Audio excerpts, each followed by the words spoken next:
What's interesting is when we warm up with the pour and then we don't realize we're drinking it in the blind. How was I to know? How will I know if he really loves me? I say a prayer.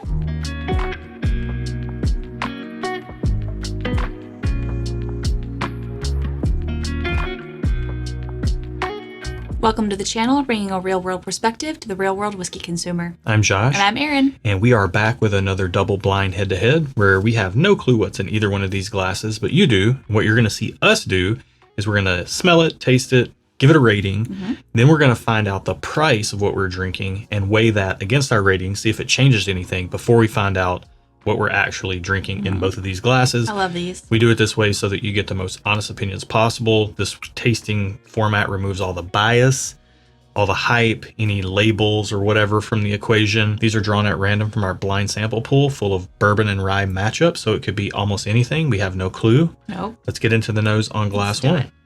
And I should say, while you're smelling this, Okay. check out our Patreon if you want to get involved in our channel, in our community, want to get access to our barrel picks, and if you would like to get any of our shirts, Ooh, yeah, I'm wearing one today. sweatshirts, any of that stuff, you can get that over in our video description. There's a link to our shop over there. Yep. Check that stuff out if you're interested. I don't know how to describe this or what I mean when I say this, but it smells like youth. Yeah, it's... Does that make sense? Well, the more whiskey you try, you can kind of determine like, oh, this smells a little younger. This smells a little older. Yeah. This smells like a younger bourbon. Yeah. It smells like boozy fruit to me. Kind of, yeah. It smells like new wood, but without so much wood. Like, Yeah. almost like when you walk into a Home Depot and it's like fresh cut wood, but you're kind of smelling more of like the fresh part than the wood part. I know that doesn't make sense, but it's what came to my mind. Yeah, and again, I don't know if this is bourbon. It's hitting me with some bourbony, fruity notes. It's kind of got like this banana cherry thing. It's kind of bright. It is bright. It seems very bright I will and say, light yeah. on the palate or on the nose, Mhm. and it seems like it would be that way on the palate. But let's find out.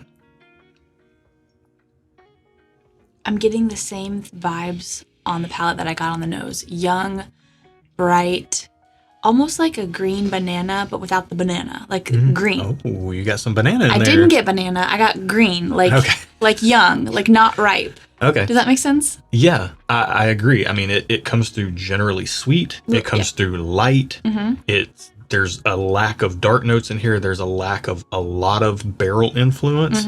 So it's coming through just generally sweet and kind of simple. So it'd be a good warm weather pour, I feel like, Yeah. because it's kind of light and sweet, but not heavy. Yeah, it's reasonably enjoyable. I will say I got a little bit of an alcohol tinge, which can hint towards it being a little younger Yeah. as well. But it was pleasant. Let's get one more sip. I'm getting a nuttiness on the second sip. Could that be oak? Yeah, Like, it could be nuttiness. It could be oak. It could be both. I'm definitely getting that as well. oh, you are? And the alcohol edge that's kind of underneath the flavors that we're getting is still present. It kind of has this like peppery sensation. There's not a peppery flavor to the glass necessarily. But kind of like a sensation of after have you eaten pepper. If you have a dish that has too much pepper on it and it kind of leaves that prickly sensation on your tongue, Yep. that's what glass one is doing. I get that. Again, not bad, not bowling me away, generally pleasant. Let's get into glass two on the nose and see how it compares. This smells like you just painted this room. Man, that's a good note. Because it has like this, there's something in here that's earthy kind of and a little offbeat. Yeah. And I think it's the way that the oak and the barrel char are coming across. And truth be told, like a lot of times when I get something that I can't really identify readily in a glass, I tend to point towards the barrel char because that can do a lot to a pour. This is coming through with a little bit more darkness than the first glass and a little bit more earthiness. And I think that's related to the barrel. Yeah, that's wild, the paint note, because you're kind of hitting right on it. Yeah, it's like I feel like I just walked into this room freshly painted. In a pleasant way, though, to me. It's not bad. I do kind of like the smell of fresh paint, new box of crayons, fresh shoes, like those things. So, all right, whatever. Let's get this one on the palate. Whoa. I got sweet tea and then pepper. Yeah, sweet tea is a good call. I mean, I'm not getting that, but I can see what you're saying. I'm getting like this really nice combination of some type of almost unidentifiable fruit and caramel. And the combination of the two of them kind of leans toward a sweet tea type of vibe. Yeah. It's really almost like a sweet tea that's not sweet enough because there's not a ton of sweetness in there, but I got the tea vibes. Yeah. Maybe it's like tea that somebody was like painting a room, and so you're like drinking the tea, but you sense some of the paint on your hands or something. Yeah. And also you ate a caramel chew before you drank the tea. Maybe. Let's do another sip. One more sip. Interesting. I got more earthiness on the second sip. Yep, more earthiness, kind of more nuttiness, kind of like glass 1 got more nuttiness on second sip. I'm getting that on glass 2 now. Interesting. It's more of like a peanut buttery type of note, which I tend to enjoy. As long as the nuttiness isn't like dry peanut shells, I'm pretty good with a little bit of nuttiness. I like peanut shells, not gonna lie. This glass kind of leans into that category. These are very interesting. They do seem to be fairly comparable in overall experience and quality. Yeah. So if one is harder to get, then maybe lean towards the one that's easier to find They or are more inexpensive. Different flavor profiles, but similar overall experiences for me. That's what I meant to say. Yeah. We're going to spend some time, see which we prefer, not talking to a camera, see if there's anything else we can unpack from these glasses, and we'll be back with all of that in just a minute. All right, this got pretty interesting to me when I spent some time with him. I don't know how you feel. We don't talk to each other a lot during that portion, at least about what we're drinking. Yeah, we chat about other things. Yeah. What'd you think about these two? Which do you prefer? What are your ratings? Okay, so not a ton changed, but enough did change where I have a preference. I like glass 2 over glass 1. The nose on glass 2 opened up as I was smelling it, as it was sitting in the glass. I'm giving it a thumbs up. Glass 1 kind of stayed the same and maybe even got a little flatter for me on the palate. So it's getting just okay. Okay. By the way, I'm the same place. Just okay on glass 1, thumbs up on glass 2, preference to glass 2. The more time I spent with him, glass 2 did open up. That paint thing kind of went away. Yeah. Sometimes I get this Worcestershire sauce kind of note. And I, again, attribute it to barrel char. Yeah. And like the kind of smoky barrel char type of vibe that can come through. But glass 2 is darker. And when I cleared my palate and started with glass 2, it had like this really rich caramel and coffee bean, like a light roast coffee bean caramel conglomeration. It's interesting because I didn't get any of that, but I still liked it better. Yeah.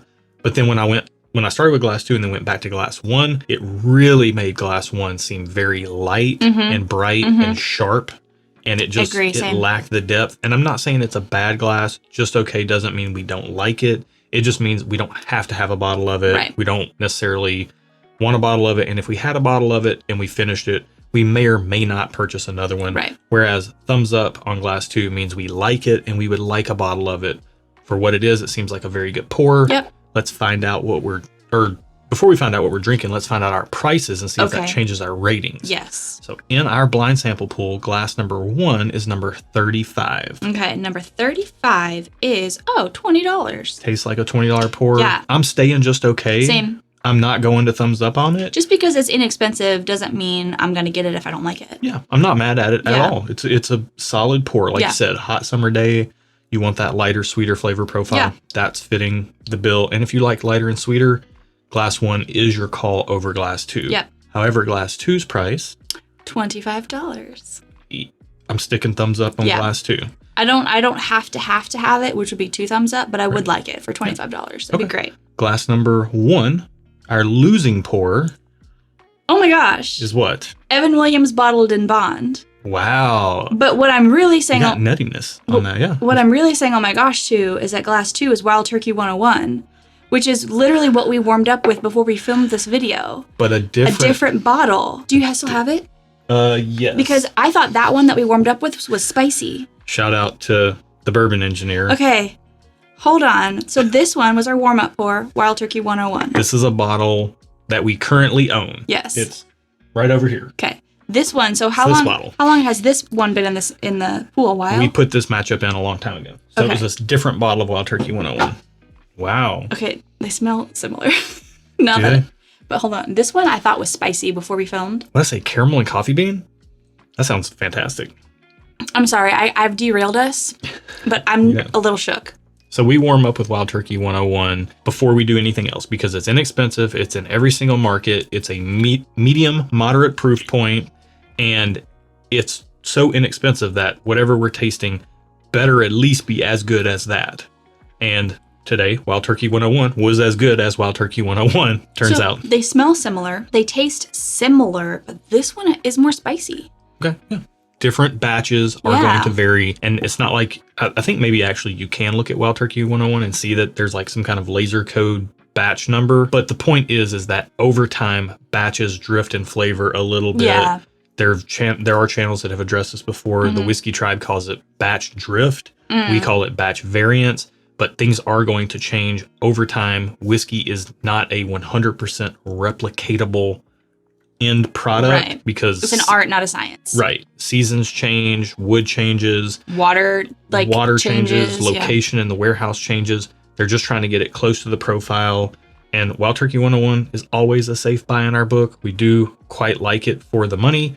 Evan Williams I'm surprised it's coming through as bright and light as it is, but there is that nuttiness there. You had mentioned like a woody, like a fresh wood, which is something that Matt Porter over at ADHD Whiskey says about this. He calls it sawdust in a glass. So am I like a professional whiskey taster now because I said the same thing that Matt Porter says? I think you just graduated. Sweet. So you guys were here to witness it. Hopefully this was a fun head-to-head for you.